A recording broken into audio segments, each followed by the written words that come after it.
In February 1970, a Pacific storm tore into the coastal bluffs at Cape Alava, on the Olympic Peninsula in Washington state, and the sea took a bite out of the hillside above the beach.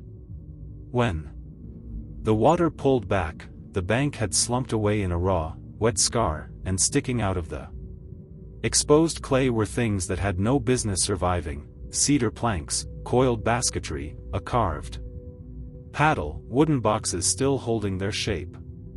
Wood rots. Fiber rots.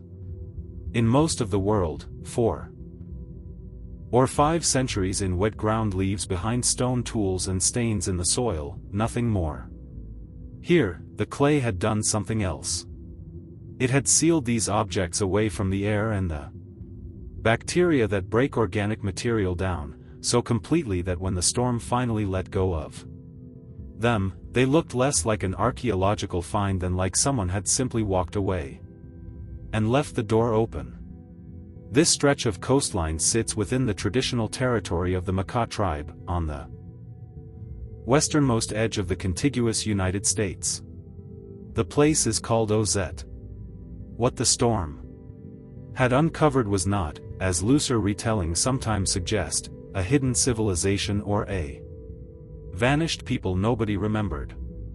It was something more specific, and in its way more interesting, part of a well-documented village, one whose name, location, and community had never actually been lost, buried by a landslide that Makah oral tradition had been describing for generations, at a site archaeologists had already flagged as significant more than 20 years before that storm ever hit. The real question waiting inside the clay bank was not where this place was.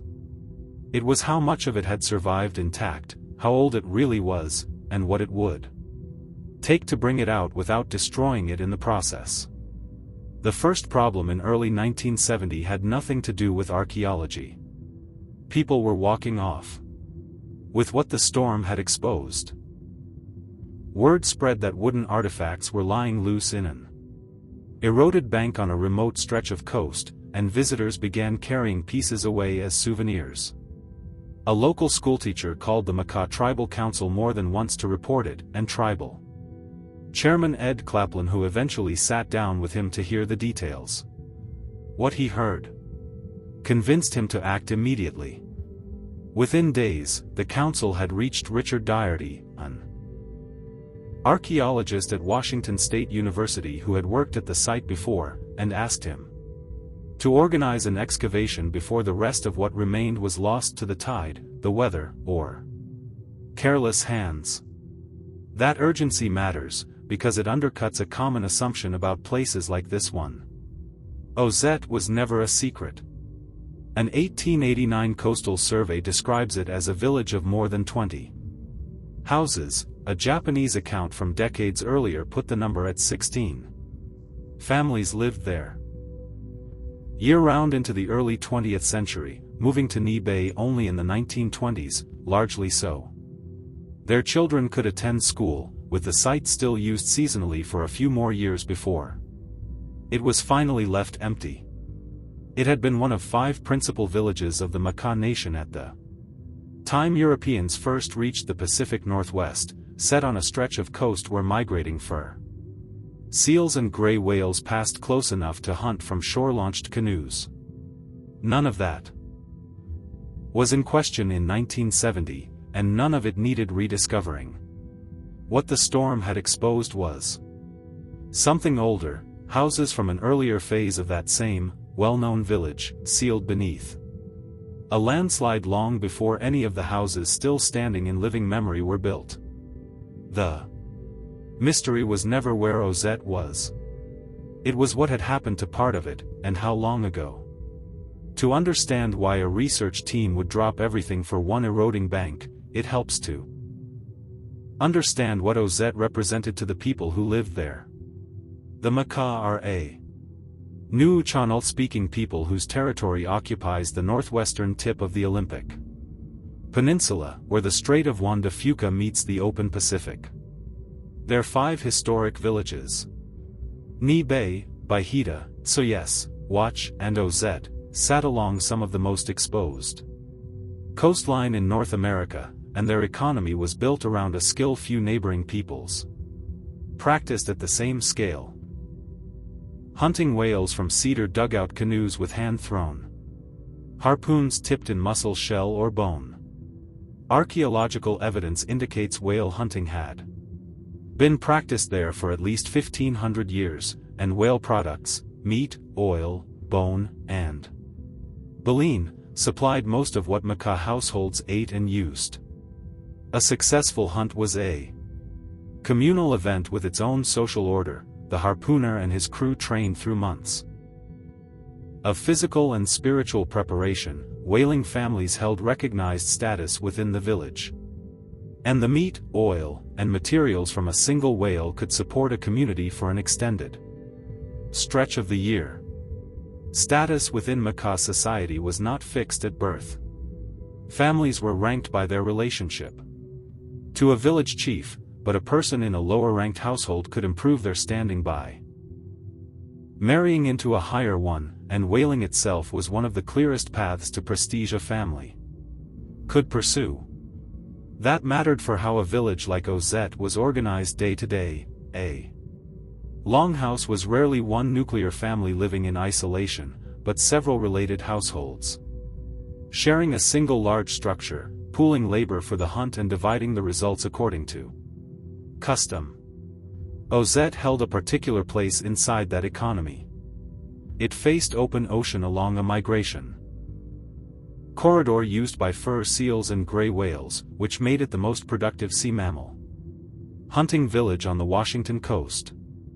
Every spring, families from the other 4 villages moved in to join the hunt, swelling a year-round population that lived in cedar plank longhouses up to 70 feet long and 35 feet wide, some of them shared by several related families at once. When the United States government negotiated the Treaty of Knee Bay in January 1855, Makah leaders insisted on a specific clause, securing their right to hunt whales and seals at their usual grounds, a provision most neighboring treaties of that era did not bother to include, because whaling at this scale simply was not something most other coastal peoples did. Oz was not a footnote to that culture. For most of its history, it was one of the places that culture was built around. Richard Doherty first saw Oz in 1947, as a young researcher conducting a survey of archaeological sites along the Washington coast. He noted a deep, undisturbed shell midden, the accumulated debris of a very long occupation, and moved on. Nearly 20 years passed before he returned.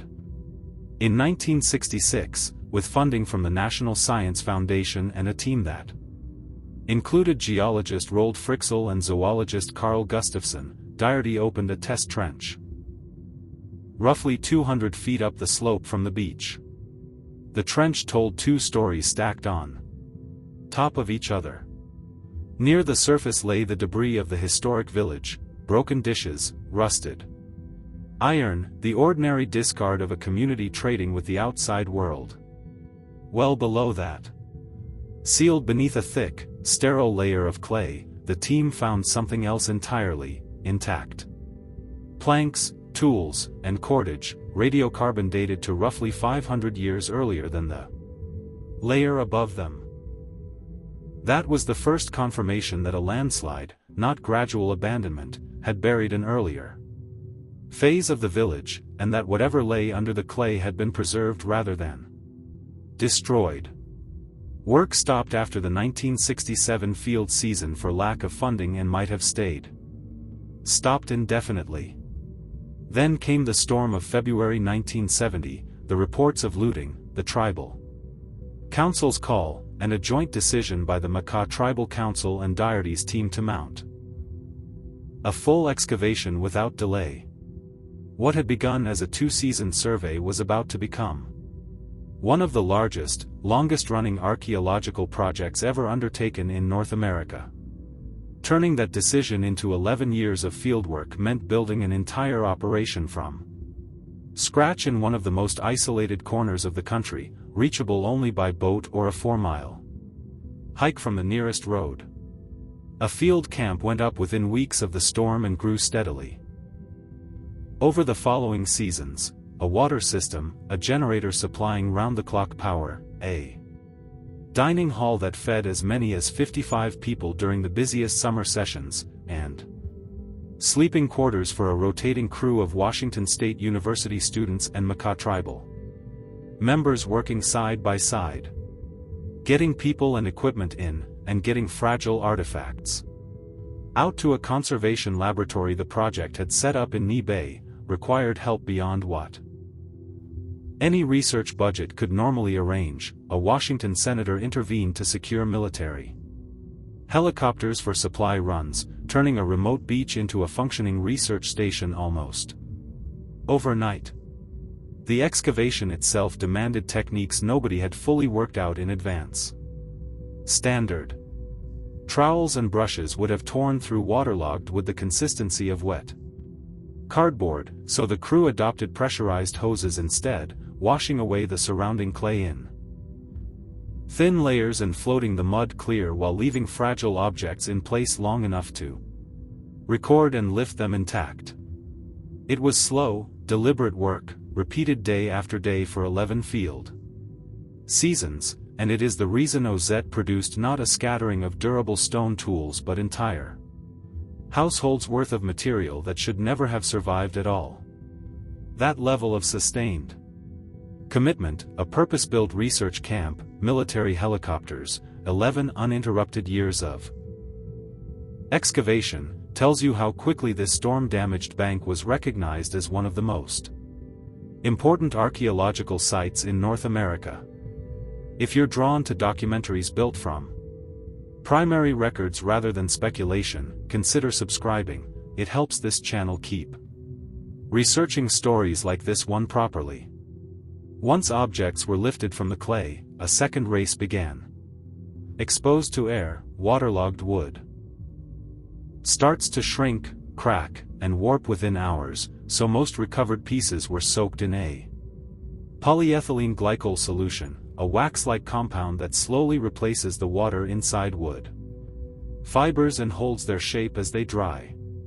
Objects saturated with whale or seal oil needed an entirely different process, involving acetone and resin, and the techniques developed at OZ drew enough international attention that archaeologists from several countries organized a conference specifically to discuss preserving waterlogged sites, using this excavation as the central case study. What came out of the clay was not a handful of scattered tools but entire households, frozen mid-use. Excavators found wooden bowls still stacked for storage, harpoon shafts left in progress, comb blanks with the teeth outlined but not yet cut through, a wooden box patched with a scrap of wood sewn over a hole.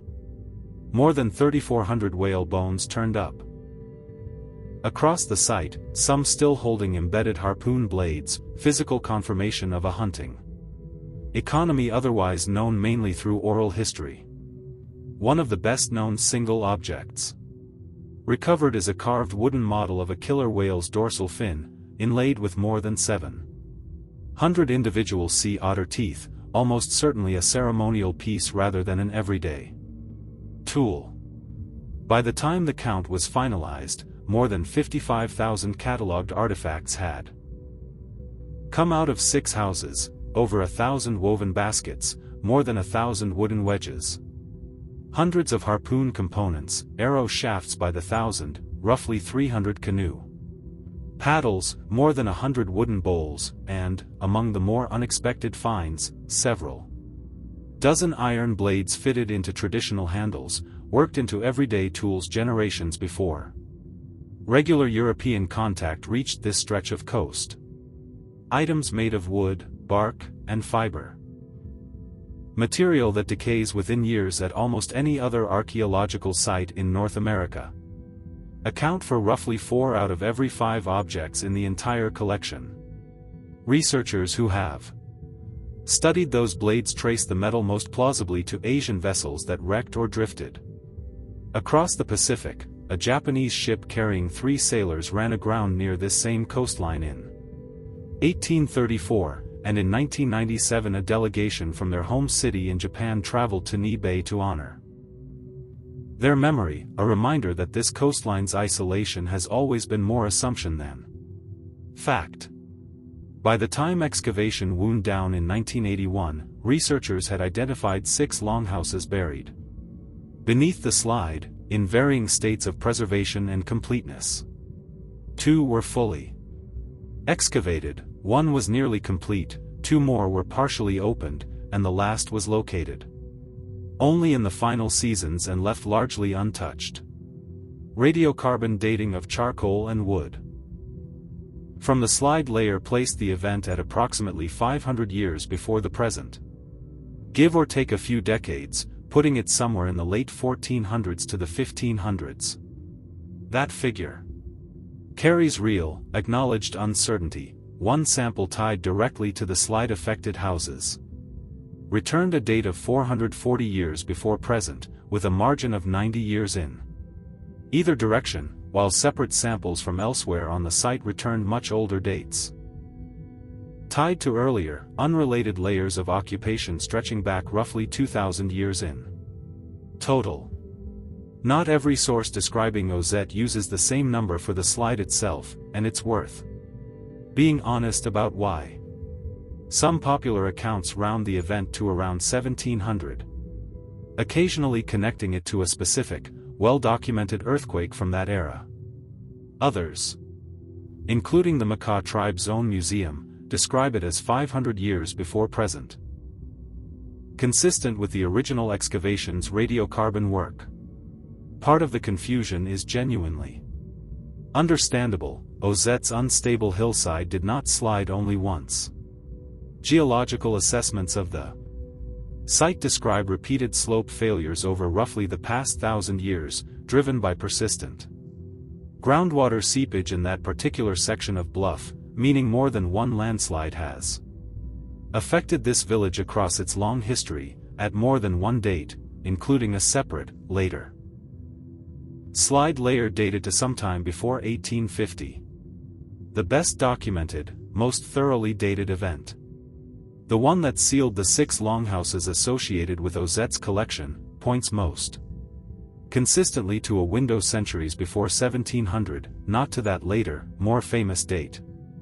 Where a claim in this account rests on radiocarbon work tied directly to the excavated houses, it follows that evidence. Where a claim rests on rounding, or on conflating one slide with another, it does not. If not a single dramatic earthquake, then what caused the slide that sealed OZ's houses? The most direct answer, and the one best supported by the site's own geology, is also the least dramatic: rain.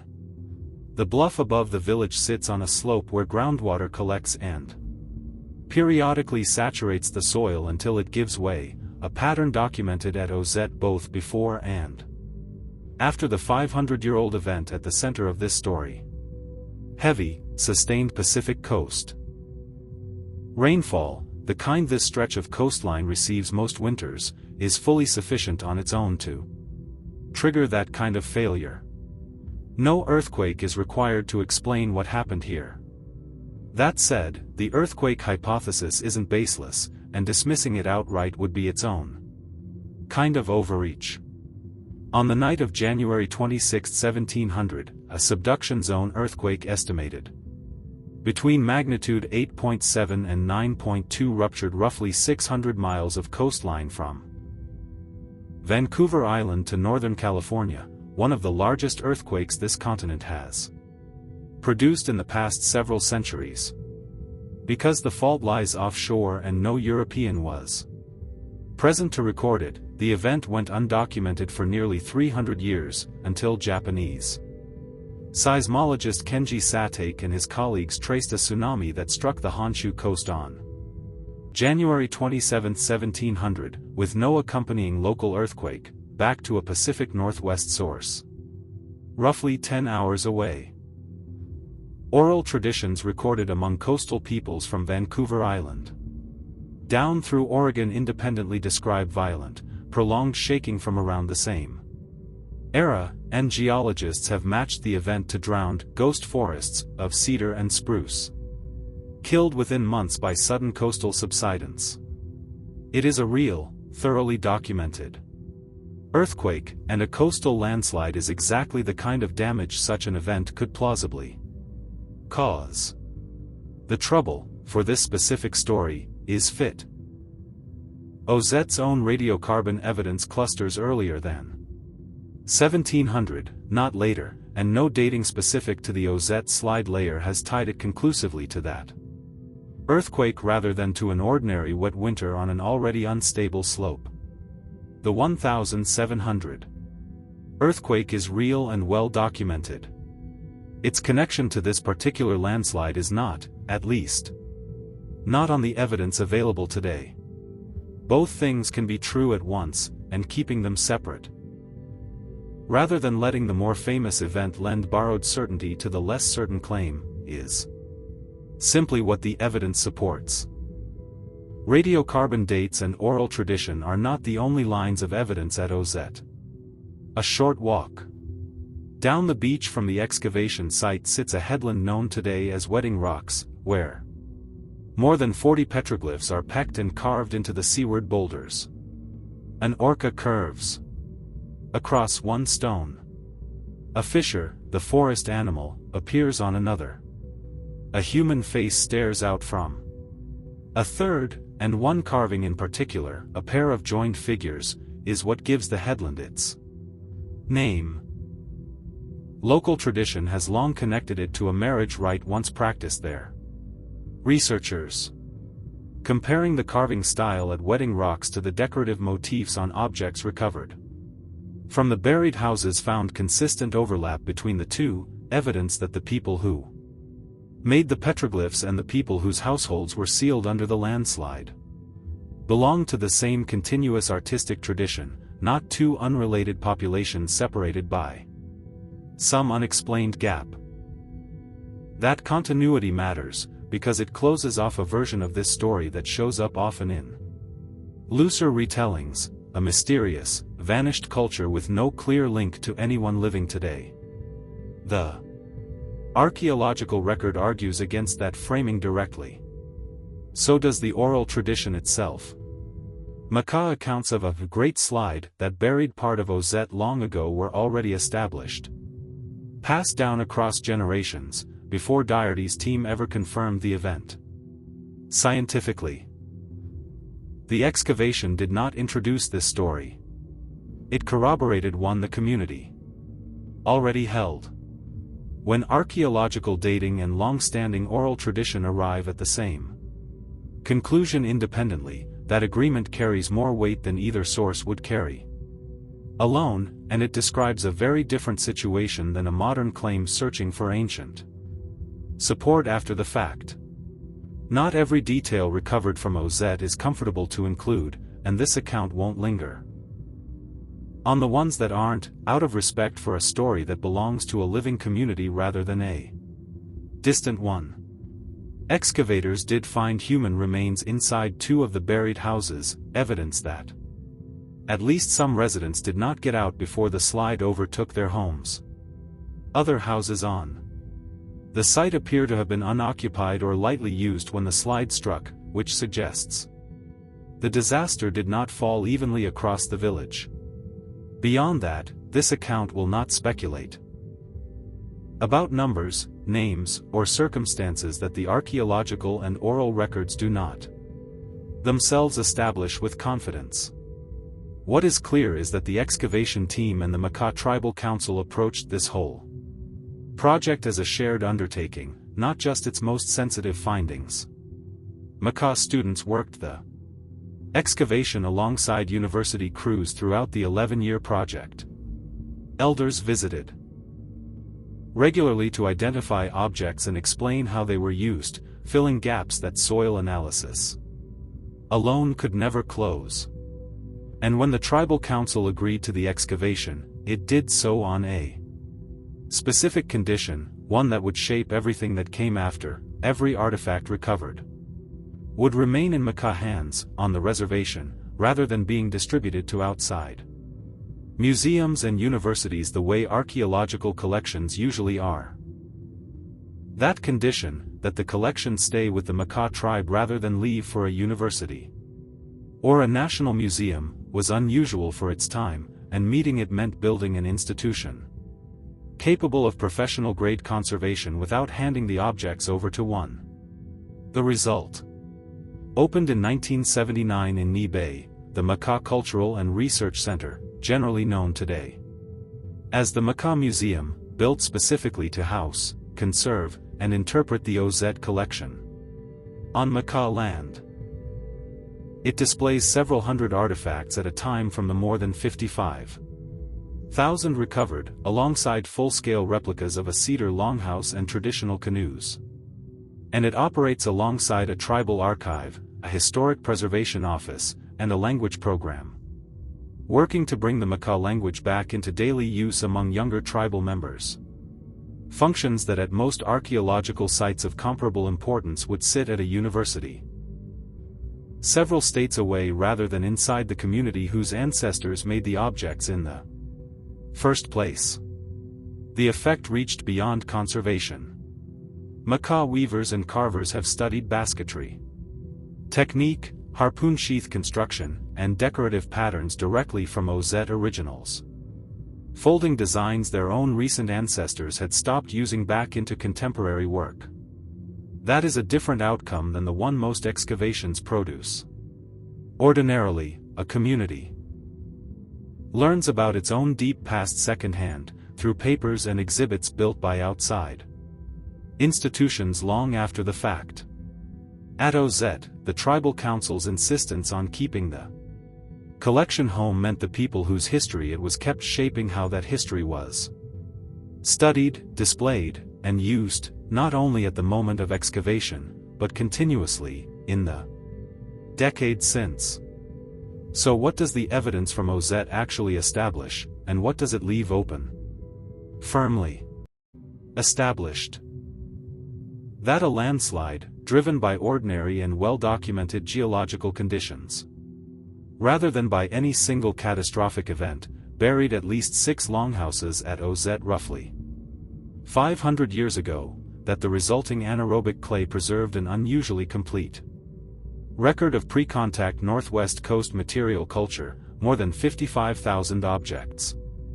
Across 11 years of excavation, that Makah oral tradition describing a Great Slide predates and independently corroborates the archaeological findings, and that stylistic continuity between the buried houses and later Makah artwork rules out any notion of an unrelated, vanished population. Genuinely unresolved, the precise year of the slide, which the evidence places within a range rather than a single date, whether a seismic event contributed to it, a real possibility that current dating does not confirm, and what remains in the roughly 95% of the village site that has never been excavated at all, since the entire 11-year project examined only a small fraction of the original settlement. That last point is worth sitting with. OZ was never a lost city waiting to be rediscovered. It was a known, continuously remembered village, one of 5 that anchored an entire nation's way of life, that happened to have part of its history sealed by an ordinary disaster and returned centuries later, through a combination of careful science and a community's insistence on remaining the author of its own story. The storm that opened that bluff in February 1970 did not uncover a mystery so much as hand one back, incomplete, to the only people with the standing and the knowledge to make real sense of it. Most of OZ still lies unopened, exactly where the slide left it.